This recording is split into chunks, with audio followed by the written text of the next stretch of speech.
नमस्कार, DD news में आप सभी का स्वागत है। मैं हूं ऋतु वर्मा। खबरों को विस्तार से देखें उससे पहले नजर डालेंगे अभी तक की हेडलाइंस पर।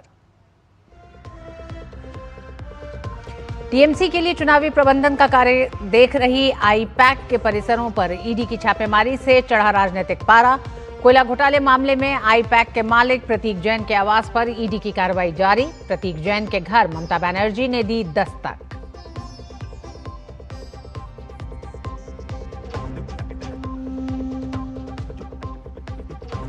देश का अडिग संकल्प, सोमनाथ स्वाभिमान पर्व का शुभारंभ। पीएम ने तस्वीर साझा कर दिया संदेश, कहा अनेक हमले भी हमारी शाश्वत आस्था को डिगा नहीं सके। सशक्त हुई सांस्कृतिक एकता की भावना। सोमनाथ यात्रा की तस्वीरें साझा करने का लोगों से किया आग्रह।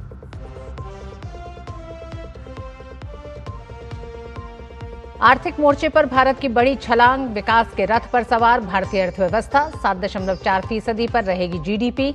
कहा वैश्विक मंदी के बावजूद भी भारतीय इकोनॉमी तेजी से कर रही है विकास।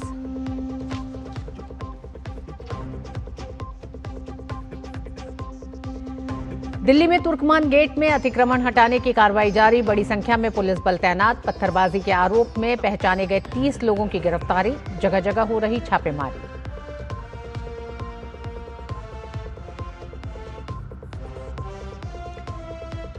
पीवी सिंधु पहुंची मलेशिया ओपन के क्वार्टर फाइनल में। राउंड ऑफ 16 के मैच में सिंधु ने जापान की 8वीं वरीयता प्राप्त तोमोका मियाजाकी को दी मात।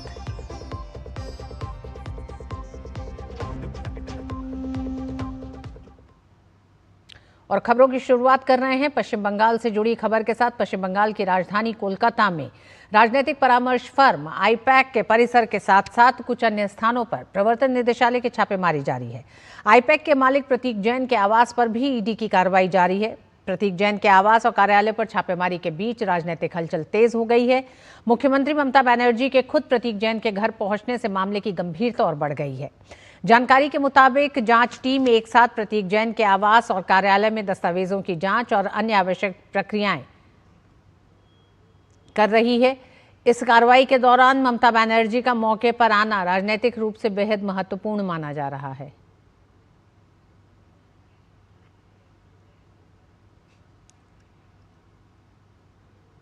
पश्चिम बंगाल विधानसभा में नेता प्रतिपक्ष शुभेंदु अधिकारी ने ईडी की छापेमारी के दौरान मुख्यमंत्री ममता बनर्जी के आईपैक प्रमुख प्रतीक जैन के आवास पर जाने को असंवैधानिक और केंद्रीय एजेंसी की जांच में सीधा हस्तक्षेप करार दिया है।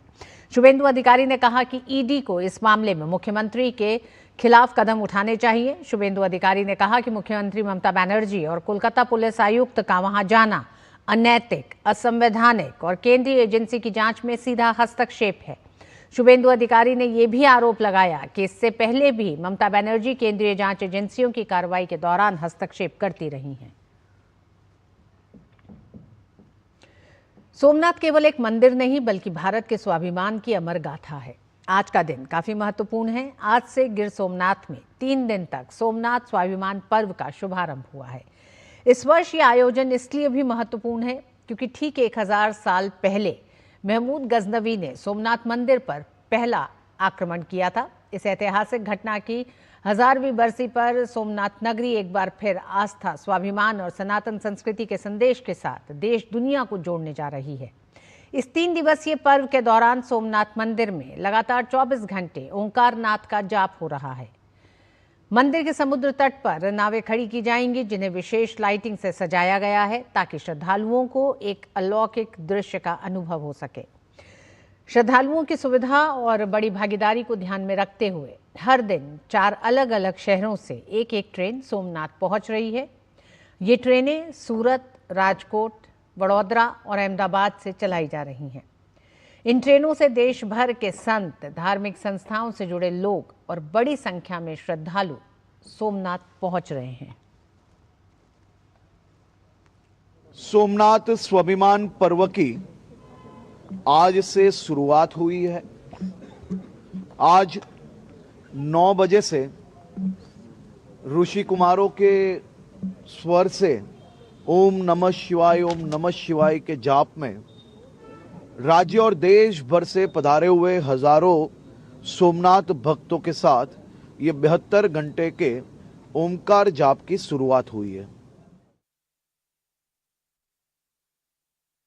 मोहम्मद गजनी जैसे अनेक आक्रमणों ने सोमनाथ की मंदिर पे 1000 साल पहले हमला किया था। उन्होंने हमारी सोमनाथ की इमारतों को जरूर से ठेस पहुंचा पाए, लेकिन मोहम्मद गजनी जैसे अनेक आक्रमणों ने अनेक कोशिशों के बावजूद हमारी आस्था को वो आज तक कुछ नहीं कर पाए। आज सुबह से ही कई शहरों से लोग ये ऐतिहासिक क्षण के साक्षी बनने के लिए हजारों की संख्या में स्पेशल ट्रेन के माध्यम से, बसेस के माध्यम से, अपनी अपनी व्यवस्थाओं के माध्यम से सोमनाथ मंदिर पधार रहे हैं। सोमनाथ मंदिर के प्रांगण में यह होने वाला ऐतिहासिक स्वाभिमान पर्व ये अपने आप में इतिहास के पन्नों पे आने वाले दिनों में लिखा जाएगा। 8, 9, 10 तारीख को 72 घंटे तक लोग जाप भी करेंगे। साथ में शाम को महाआरती में लोग मौजूद भी रहेंगे। 1000 साल पहले जनवरी 1026 में सोमनाथ मंदिर ने अपने इतिहास का पहला आक्रमण झेला था। पीएम मोदी ने सोमनाथ की अपनी पिछली यात्राओं की कुछ तस्वीरें साझा करते हुए सोमनाथ स्वाभिमान पर्व के बारे में संदेश दिया। पीएम ने लिखा कि साल 1026 का आक्रमण और उसके बाद हुए अनेक हमले भी हमारी शाश्वत आस्था को डिगा नहीं सके, बल्कि इनसे भारत की सांस्कृतिक एकता की भावना और सशक्त हुई और सोमनाथ का बार बार पुनरुद्धार होता रहा। इसके साथ ही पीएम ने लोगों से सोमनाथ यात्रा की तस्वीरें #सोमनाथ स्वाभिमान पर्व के साथ शेयर करने का आग्रह किया है। एक्स संदेश के जरिए पीएम ने कहा कि सोमनाथ स्वाभिमान पर्व का यह अवसर भारत माता के उन असंख्य सपूतों को स्मरण करने का पर्व है जिन्होंने कभी अपने सिद्धांतों और मूल्यों से समझौता नहीं किया। समय कितना ही कठिन और भयावह क्यों ना रहा हो, उनका संकल्प हमेशा अडिग रहा। हमारी सभ्यता और सांस्कृतिक चेतना के प्रति उनकी निष्ठा अटूट रही। अटूट आस्था के 1000 वर्ष का ये अवसर हमें राष्ट्र की एकता के लिए निरंतर प्रयासरत रहने की प्रेरणा देता है। पीएम ने 31 अक्टूबर 2001 को सोमनाथ में आयोजित एक कार्यक्रम की तस्वीरें भी साझा की। उस वर्ष 1951 में पुनर्निर्मित सोमनाथ मंदिर के उद्घाटन के 50 वर्ष पूर्ण होने का उत्सव मनाया गया था। साल 2001 के कार्यक्रम में तत्कालीन प्रधानमंत्री अटल जी और गृह मंत्री आडवाणी जी और कई गणमान्य लोग शामिल हुए थे। पीएम ने सोशल मीडिया पर बताया कि 1951 में ऐतिहासिक समारोह तत्कालीन राष्ट्रपति डॉक्टर राजेंद्र प्रसाद जी की मौजूदगी में संपन्न हुआ था। सोमनाथ मंदिर के पुनर्निर्माण में सरदार पटेल और केएम मुंशी जी के साथ ही कई महान विभूतियों के प्रयास अत्यंत उल्लेखनीय रहे हैं। पीएम ने कहा कि वर्ष 2026 में हम 1951 में हुए भव्य समारोह के 75 वर्ष पूर्ण होने का भी स्मरण कर रहे हैं। सोमनाथ स्वाभिमान पर्व का आज से शुभारंभ हो गया है। इस अवसर पर केंद्रीय मंत्री गजेंद्र सिंह शेखावत ने सोमनाथ मंदिर पहुंचकर विधिवत पूजा अर्चना की। उन्होंने देश की सांस्कृतिक विरासत और राष्ट्रीय स्वाभिमान के प्रतीक सोमनाथ मंदिर के महत्व को रेखांकित किया। 8 से 10 जनवरी तक आयोजित होने वाले सोमनाथ स्वाभिमान पर्व के तहत विभिन्न सांस्कृतिक और धार्मिक कार्यक्रमों का आयोजन किया जाएगा। इस दौरान सोमनाथ मंदिर में लगातार 24 घंटे ओंकार नाथ का जाप किया जाएगा। केंद्र की मोदी सरकार के सुधारों का असर देश की अर्थव्यवस्था पर साफ नजर आ रहा है। देश आर्थिक मोर्चे पर तेजी से आगे बढ़ रहा है। सरकार ने वित्त वर्ष 2026 के लिए भारतीय अर्थव्यवस्था में 7.4% वृद्धि का अनुमान जताया है, जो कि पिछले साल के वृद्धि दर 6.5% के मुकाबले ज्यादा है। सांख्यिकी मंत्रालय ने यह अनुमान जारी किया है, जो भारतीय अर्थव्यवस्था के लिए एक सकारात्मक संकेत है। इस मजबूत वृद्धि का मुख्य कारण सेवा क्षेत्र में आ रही तेजी है, जिसमें 7.3% की वृद्धि का अनुमान है। वित्तीय, अचल संपत्ति और सार्वजनिक प्रशासन जैसे क्षेत्रों में 9.9% की वृद्धि हो सकती है। वहीं व्यापार, होटल, परिवहन और संचार सेवाओं में भी 7.5% का वृद्धि अनुमान है। इसके अलावा विनिर्माण और निर्माण क्षेत्रों में 7.2 की वृद्धि का अनुमान जताया गया है। कृषि क्षेत्र में 3.1%, बिजली गैस जल आपूर्ति में 2.1% की वृद्धि हो सकती है। इस वर्ष नॉमिनल जीडीपी में 8 की वृद्धि का अनुमान जताया गया है। इसके अलावा निजी अंतिम उपभोग व्यय में भी 7% की बढ़ोतरी हो सकती है। सरकार का मानना है कि इस वित्तीय वर्ष में भारत की अर्थव्यवस्था मजबूत रुझान के साथ आगे बढ़ेगी। प्रधानमंत्री नरेंद्र मोदी ने कहा कि भारत की रिफॉर्म एक्सप्रेस लगातार तेज गति पकड़ रही है।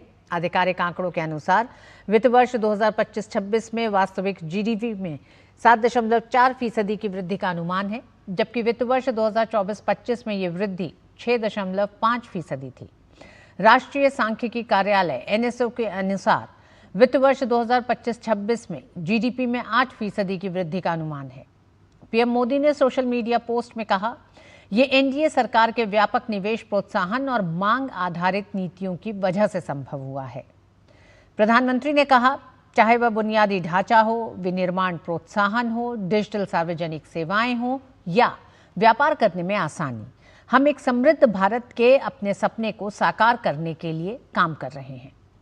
सेवा क्षेत्र में हुई तेजी को मुख्य प्रेरक कारक बताया गया है।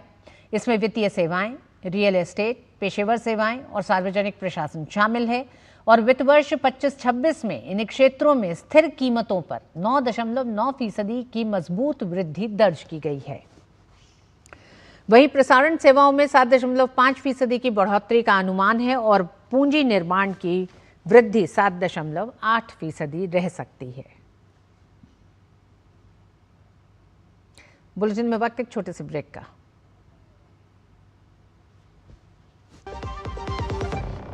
व्यक्तिगत जानकारी के लिए ऑनलाइन अनुरोधों से रहें सावधान। कुछ भी जानकारी देने से पहले जरूर सोचें।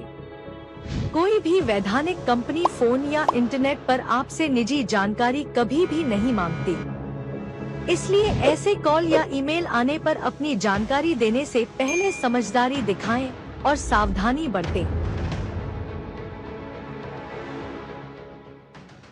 टिंग टिंग, आपके लिए एक फेस्टिवल ऑफर है। क्यूआर कोड स्कैन करो, यूपीआई पिन डालो और 10,000 रूपए आपके बैंक अकाउंट में। पिन डालूंगा तो पैसा खट से आएगा नहीं, झट से कट जाएगा। मैं मूर्ख नहीं हूँ। तालियां। यूपीआई कहता है यूपीआई पिन पैसे भेजने के लिए होता है, पाने के लिए नहीं। इस बात को याद रखें और कहें, मैं मूर्ख नहीं।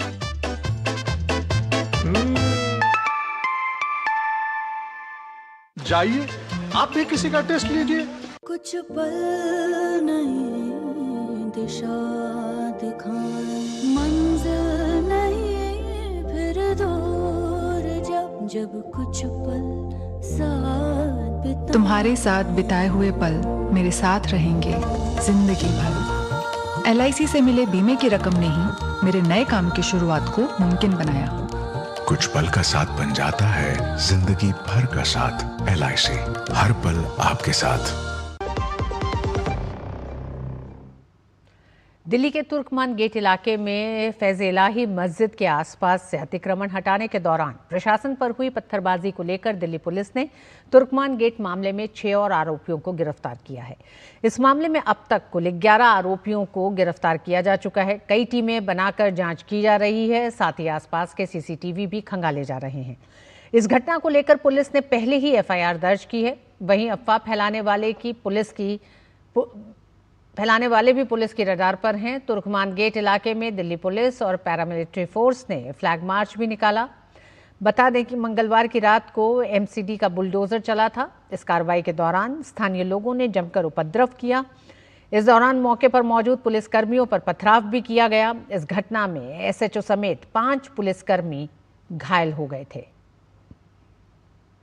रजिस्टर करके हमने एक स्पेशल टीम बनाया।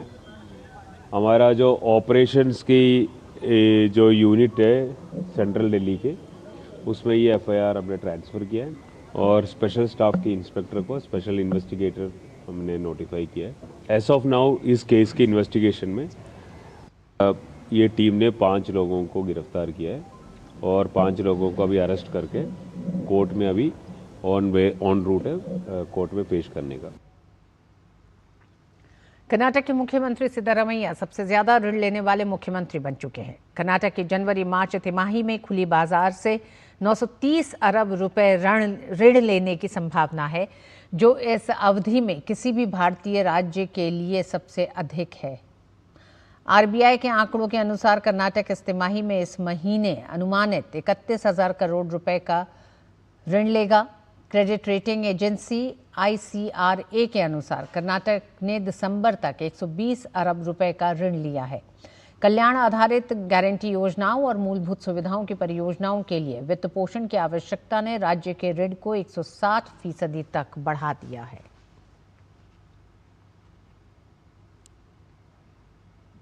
उत्तर प्रदेश में मतदाता सूची के विशेष गहन पुनरीक्षण के बाद सामने आए आंकड़ों ने राजनीतिक गलियारों में हलचल तेज कर दी है, जिसके मद्देनजर मुख्यमंत्री योगी आदित्यनाथ ने भाजपा सांसदों और विधायकों के साथ एक महत्वपूर्ण बैठक की। इस अभियान के दौरान राज्य की मतदाता सूची से लगभग 2,89,00,000 नाम हटाए गए हैं, जिसे लेकर पार्टी नेतृत्व ने चिंता जताई और जनप्रतिनिधियों को बूथ स्तर पर सक्रिय होने के निर्देश दिए। बैठक में ये तय किया गया है कि सांसद और विधायक अपने क्षेत्रों में हटाए गए नामों का घर घर जाकर सत्यापन करेंगे, ताकि किसी भी वैध मतदाता का अधिकार न छीने। मुख्यमंत्री ने पार्टी कार्यकर्ताओं से प्रशासन के साथ समन्वय बिठाकर आगामी 6 फरवरी तक चलने वाले दावा आपत्ति चरण में तेजी लाने को कहा है। भाजपा के नवनिर्वाचित यूपी प्रदेश अध्यक्ष पंकज चौधरी ने अपने पहले काशी दौरे में प्रेस वार्ता की। इस दौरान उन्होंने मनरेगा की खामियों को गिनाते हुए कहा कि सरकार ने जी कानून के माध्यम से इन्हें दूर किया है। प्रधानमंत्री नरेंद्र मोदी के विजन का जिक्र करते हुए उन्होंने कहा कि विकसित गांव के जरिए ही विकसित राष्ट्र का निर्माण संभव है। साथ ही उन्होंने बताया कि अब ग्राम पंचायत के प्रस्ताव पर ही काम होगा और तकनीक के इस्तेमाल से भ्रष्टाचार पर रोक लगेगी। इस नई व्यवस्था में ग्रामीणों को 125 दिन का रोजगार मिलेगा। वहीं खेती के समय 60 दिन तक काम रोकने का प्रावधान किया गया है। पहले बिल था जो मनरेगा का बिल था, उसमें बहुत त्रुटियां थी। इस बार जी में हम लोगों ने वो व्यवस्था किया है कानूनी रूप से कि 125 दिन का काम उनको देना ही पड़ेगा। मोदी जी का विजन है कि विकसित गांव से विकसित राष्ट्र बनाना। इस अधिनियम में राज्यों को अधिकार दिया गया है कि जो मैंने पहले बताया कि वो 60 दिन तक अपना काम को रोक करके और खेती के समय काम को बंद किया जाए, ताकि किसानों को, मजदूरों को जो 125 दिन का कार्य मिले और किसानी के समय किसानों का काम करके भी उसका लाभ उनको प्राप्त हो सके। केंद्रीय मंत्री चिराग पासवान ने आज ग्रेटर नोएडा में इंडस फूड 2026 का उद्घाटन किया। इंडस फूड 2026 का 9वां संस्करण 8 से 10 जनवरी तक India expo centre and mart में आयोजित किया गया है। इस कार्यक्रम में देश दुनिया से वैश्विक खरीदार और अंतर्राष्ट्रीय व्यापार मंडल के प्रतिनिधि शामिल हुए हैं। इस मौके पर चिराग पासवान ने प्रधानमंत्री नरेंद्र मोदी की सराहना की। उन्होंने कहा कि प्रधानमंत्री चाहते हैं कि Bharat food basket of world के नाम से स्थापित हो।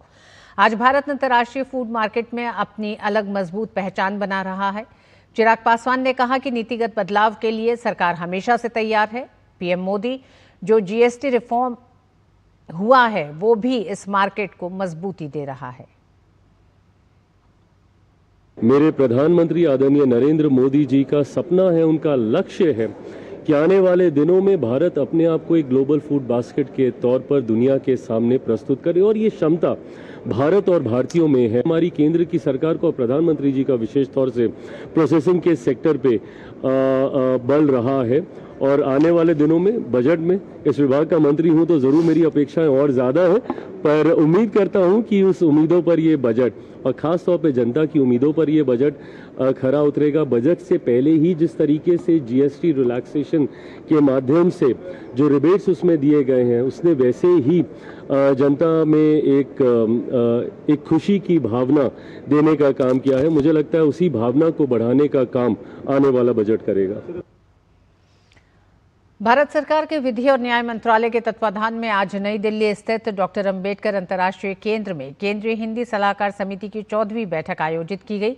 बैठक की अध्यक्षता केंद्रीय विधि एवं न्याय मंत्री अर्जुन राम मेघवाल ने की। बैठक में न्यायालयों और विधिक संस्थानों में हिंदी के प्रयोग, कानूनी शब्दावली के सरलीकरण, ई कोर्ट्स और डिजिटल प्लेटफॉर्म पर हिंदी के उपयोग और जनता को उनकी भाषा में न्याय उपलब्ध कराने जैसे महत्वपूर्ण विषयों पर चर्चा की गई।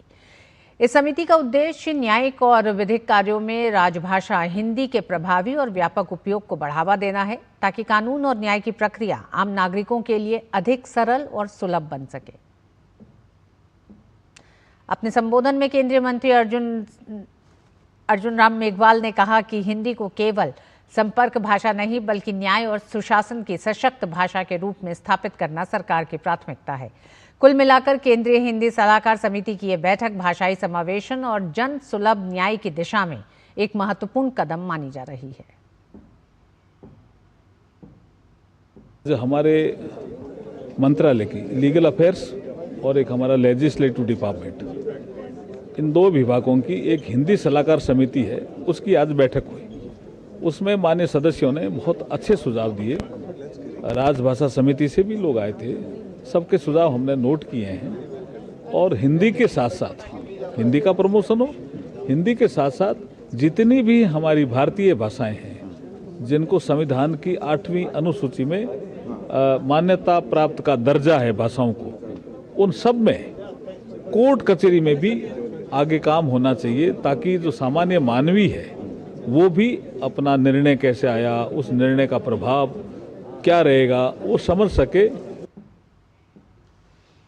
भारत में मिशन कर्मयोगी के तहत एआई के क्षेत्र में हो रहे बड़े बदलावों की सराहना करते हुए केंद्रीय मंत्री जितेंद्र सिंह ने कहा कि प्रधानमंत्री नरेंद्र मोदी के नेतृत्व और विजन के तहत ये संभव हो पाया है। केंद्रीय मंत्री ने कहा कि इस विजन को आगे बढ़ाते हुए एआई इंटीग्रेशन किया गया है, जिसमें आर्टिफिशियल इंटेलिजेंस और ह्यूमन इंटेलिजेंस का संयोजन है। कर्मयोगी प्रारंभ के नाम से जब प्रधानमंत्री जी रोजगार मेला में वितरण करते हैं नियुक्ति पत्रों को, तो साथ ही ये विकल्प भी उपलब्ध कर दिया जाता है।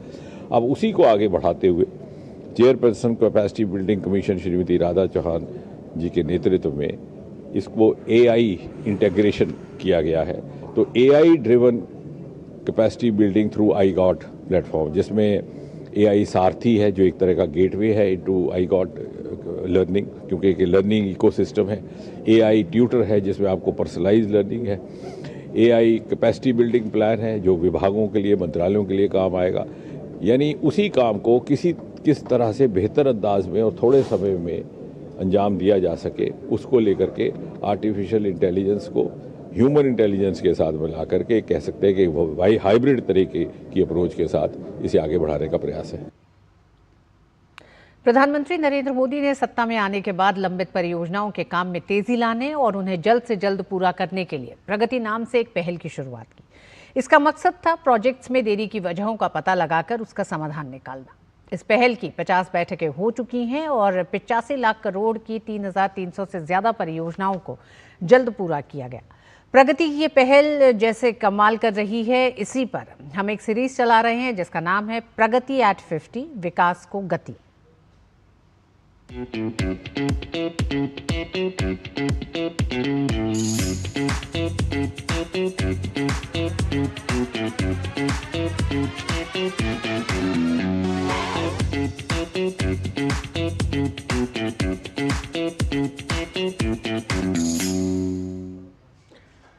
प्रगति प्लेटफॉर्म के जरिए प्रधानमंत्री नरेंद्र मोदी की सक्रिय निगरानी ने देश की बड़ी परियोजनाओं को समय से जमीन पर उतारने का काम किया है। इसका सशक्त उदाहरण है जम्मू का एम्स अस्पताल, जो आज जम्मू कश्मीर समेत आसपास के राज्यों के लोगों को आधुनिक और किफायती स्वास्थ्य सुविधाएं दे रहा है। देखिए हमारी खास रिपोर्ट।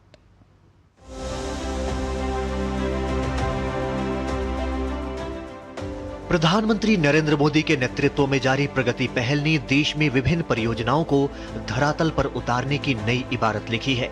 इस प्लेटफॉर्म ने दिखाया कि कैसे बड़ी और अहम परियोजनाएं समय पर पूरी होती हैं और आम लोगों के जीवन में बड़े बदलाव लाती हैं। एम्स जम्मू इसका एक बेहतरीन उदाहरण बनकर उभरा है। ये आधुनिक स्वास्थ्य संस्थान जम्मू कश्मीर में स्वास्थ्य के क्षेत्र में नई कहानी लिख रहा है। लंबे समय से अटकी समस्याओं से लेकर समय पर प्रोजेक्ट पूरा होने तक एम्स जम्मू ने दिखाया कि कैसे तकनीक आधारित प्रशासन आम लोगों को सीधा फायदा पहुंचाता है। प्रधानमंत्री स्वास्थ्य सुरक्षा योजना के तहत बना एम्स जम्मू सांबा में एक बड़ी स्वास्थ्य परियोजना है। इस संस्थान को 1,800 करोड़ रुपए की लागत में पूरा किया गया। एम्स जम्मू आज जम्मू कश्मीर के साथ साथ हिमाचल प्रदेश, पंजाब और लद्दाख के लोगों को भी सेवाएं दे रहा है। 750 बेड का अस्पताल, सुपर स्पेशलिटी इलाज और मेडिकल कॉलेज, ये संस्थान लंबे समय से महसूस की जा रही जरूरत को पूरा कर रहा है। प्रोजेक्ट के आखिरी चरण में कई समस्याएं सामने आई थीं, जिनसे इसके बनने में देरी हो सकती थी। ऐसे में इस परियोजना को प्रगति प्लेटफॉर्म पर लाया गया। प्रगति का मतलब है proactive governance and timely implementation. प्रधानमंत्री नरेंद्र मोदी की सीधी निगरानी में केंद्र, यूटी प्रशासन और अन्य विभाग एक साथ आए। पानी, बिजली और ड्रेनेज जैसे लंबित मुद्दों को जल्द से जल्द सुलझाया गया। इसका नतीजा ये हुआ कि एम्स जम्मू की शुरुआत नवंबर 2024 में समय पर हो गई। Every 3 months they used to actually regularly monitor the progress, and if there was any issue or if there was any delay, and they were forthcoming to actually take immediate actions so that we are able to complete this project well in time. And this is a record that 43 buildings in 227 acre land has been completed in a short span of 3.5 years. आज AIIMS Jammu में cardiology, cancer, neurology, kidney रोग और emergency समेत तमाम सेवाएं उपलब्ध हैं। आधुनिक सुविधाओं के साथ इलाज भी किफायती है। इससे हजारों परिवारों को अपने ही क्षेत्र में बेहतर स्वास्थ्य सेवा मिल रही है। जो हमारे यहाँ पे बहुत अच्छी फैसिलिटी है, और जहाँ तक हम बताएं, लोग मैक्सिमम जाते हैं जम्मू, बख्शीनगर, पर वहाँ पे वो फैसिलिटी नहीं है जहाँ पे ये है। यहाँ पे प्रॉपर डाइट मिलती है हमें, मतलब कि विदाउट चार्जिंग मेरा ऑपरेट हुआ है, मेरे बाजू का ऑपरेट हुआ है। यहाँ हम कल आए थे और आज हमारा ऑपरेशन हो गया। सबसे पहले मोदी जी का बहुत शुक्रगुजार हूँ कि हमें उन्हें बहुत बड़ी सहूलत दी है। जो सहूलत उन्होंने दी है उसका फ़ायदा हमें उठाया है। एम्स जम्मू ने सिर्फ इलाज की सुविधा नहीं बढ़ाई है, इससे रोजगार भी पैदा हुआ है। स्थानीय बुनियादी ढांचा मजबूत हुआ है, साथ ही ये मेडिकल शिक्षा और रिसर्च का एक अहम केंद्र बन रहा है। एम्स जम्मू आज सिर्फ एक अस्पताल नहीं, ये समय पर काम पूरा होने, बेहतर समन्वय और लोगों को प्राथमिकता देने वाले शासन का उदाहरण है। प्रगति जैसे प्लेटफॉर्म दिखाते हैं कि सही निगरानी और नेतृत्व से बड़े प्रोजेक्ट जमीन पर असर दिखा सकते हैं। और इस बुलेटिन में बस इतना ही। मुझे दीजिए अनुमति। नमस्कार।